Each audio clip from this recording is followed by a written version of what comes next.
Hello everyone. Welcome to our new chapter, Quest for a Theory of Everything by Kitty Gale Ferguson. This is a wonderful story of one of the 20th century's most renowned physicists, Professor Stephen Hawking, the Cambridge University genius, who has established himself as the most brilliant theoretical physicist since Einstein. This book is divided into two storylines, one about Stephen Hawking's personal life, the problems and the time period, and another about his scientific pursuits. William Hawking was a professor of mathematics at Ryjaaa University. He was born on 8th January 1942 in Oxford, England. It was exactly 300 years after the death of Galileo, the father of modern science. His parents, Frank and Isabel Hawking.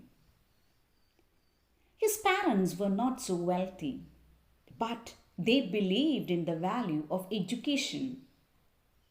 So they planned for Stephen to go to Westminster. Westminster, it's a famous public school in the heart of London.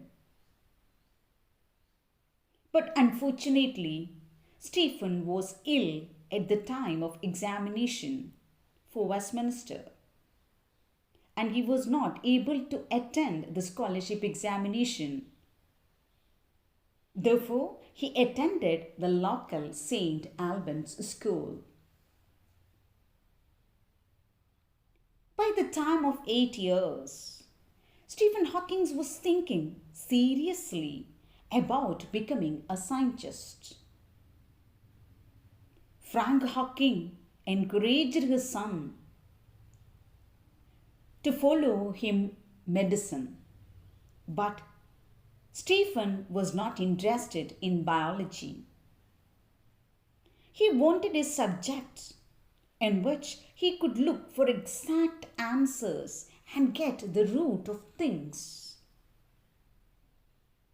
And Stephen Hawking, he was not so genius. He was just an ordinary English boy, very slow in learning to read, and his handwriting was a despair for the teachers. He was ranked not more than halfway in the class.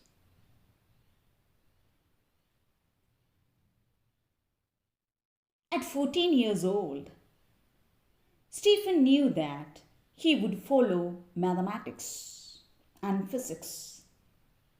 But his father called mathematics and physics as impractical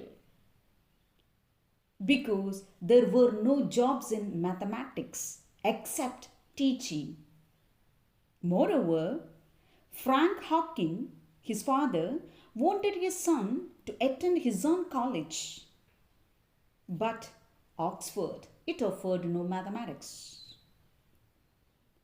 So he followed his father's advice and studied chemistry, physics, and only a little mathematics.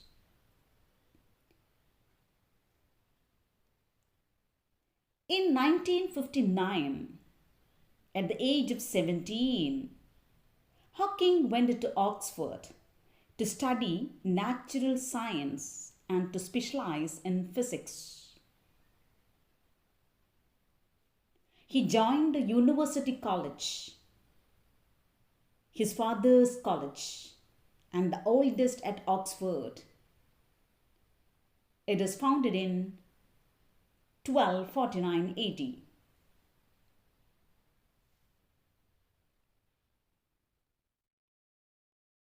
During the first year at Oxford, he was not inspired to relieve his boredom, and he felt lonely and really bored during his first year in Oxford. But through his second year, he began to enjoy Oxford and he became popular and well known among his peers. His friends, they remember him as lively, buoyant, and adjustable character. He wore his long hair and he was very famous for his wit. He liked classical music very much and he read science fiction and took part in sports.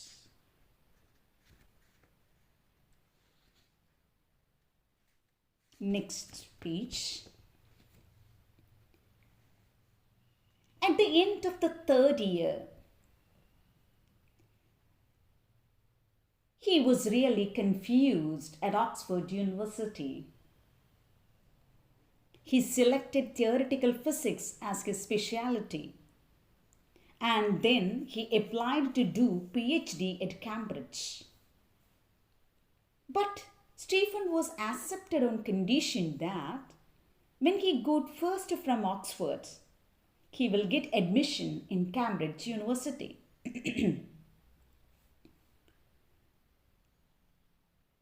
Hawkins was very much confident, but as the examination day approached, his confidence failed. And Hawking, he ended up on the borderline between the first and the second.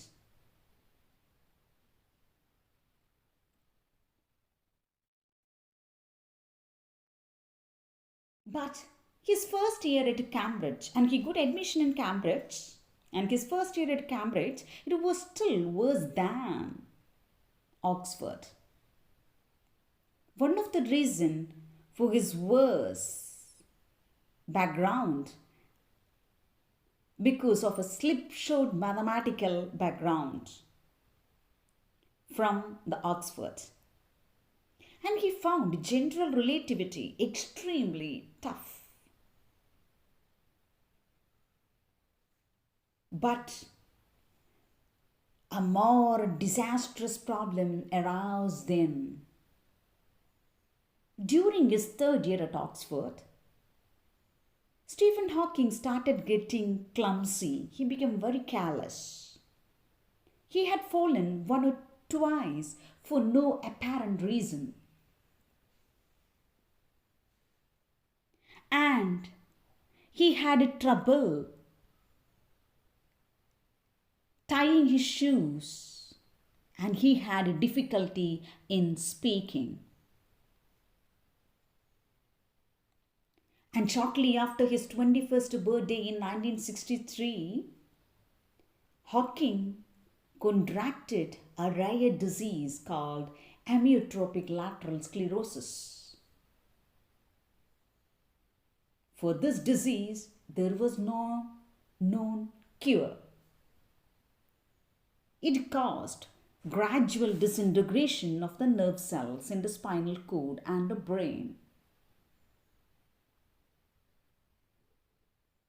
At first, he went into deep depression.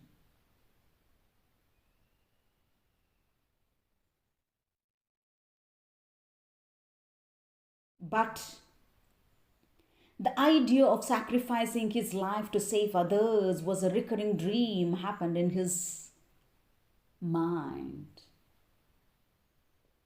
The doctors hoped that his condition would stabilize, but the disease aggravated rapidly, and the doctors informed him that he had only about 2 or more years to live. The doctors predicted only 2 more years to live. At a New Year's party at St. Albans, Stephen Hawking met Jane Wilde. Jane Wilde was a shy teenager with a strong faith in God. This faith was ingrained in her by her mother. She believed that good can come out of any adversity. When she met Stephen Hawking after the discharge from the hospital, he was in sad state. She felt that he had lost his will to live and he was very confused. But she was not put off by his physical or mental condition. Hawking liked her optimism and their friendship grew. They thought that together they could make something good. For Stephen, it made a big difference. He applied for a research fellowship at Caius, one of the colleges of the Cambridge University. In 1965, when he was 23, he received his fellowship at Caius. In July 1965, he married Jane. They had 3 children. In fact, it was Jane who gave the moral support to Hawking to overcome his adversity and do something great for mankind.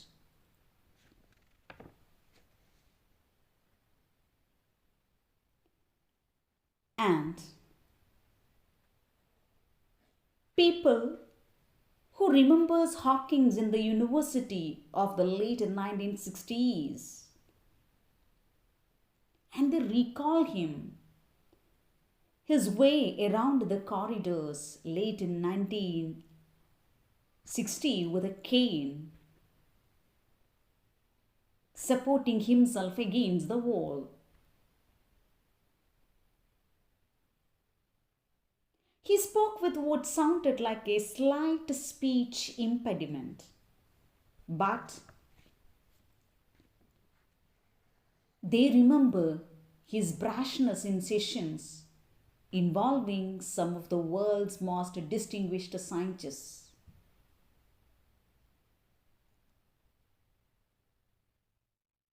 His reputation as a genius, another Einstein, began then.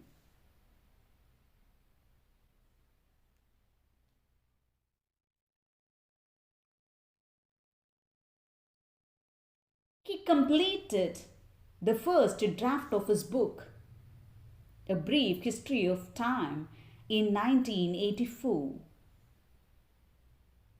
While the revision process was going on, he made a trip to Switzerland. There he was down with pneumonia and was left on a life support system. Doctors gave a choice as to whether a tracheotomy operation, which would remove his windpipe, it should be conducted or not, and it might save his life. But afterwards, he would never again be able to speak or make a vocal sound. With grave misgivings, Jane consented. And the future looked very bleak for Jane and Stephen Hawking. Stephen Hawking could no longer breathe through his mouth and nose, but only through a permanent opening made in his throat.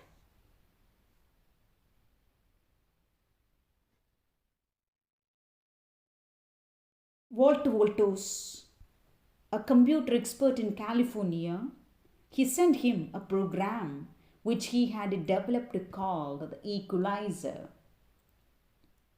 which allowed Stephen Hawking to select words from the screen. And he thought he would be unable to finish his book. But with the support of a student, Brian Witt, A Brief History of Time was published in 1988. In 2005, an abridged version of the original book was published.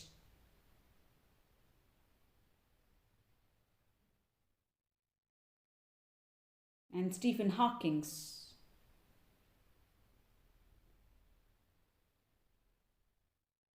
has been able to achieve everything he has.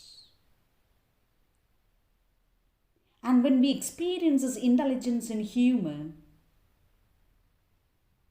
his unusual mode of communication, and his catastrophic physical problems, more seriously seems to himself. He chooses to ignore the difficulty and he expects others to adopt the same attitude. Stephen Hawking has overcome his crippling disease and to become the supernova of world physics. Thank you. Please support and subscribe my channel. Thank you.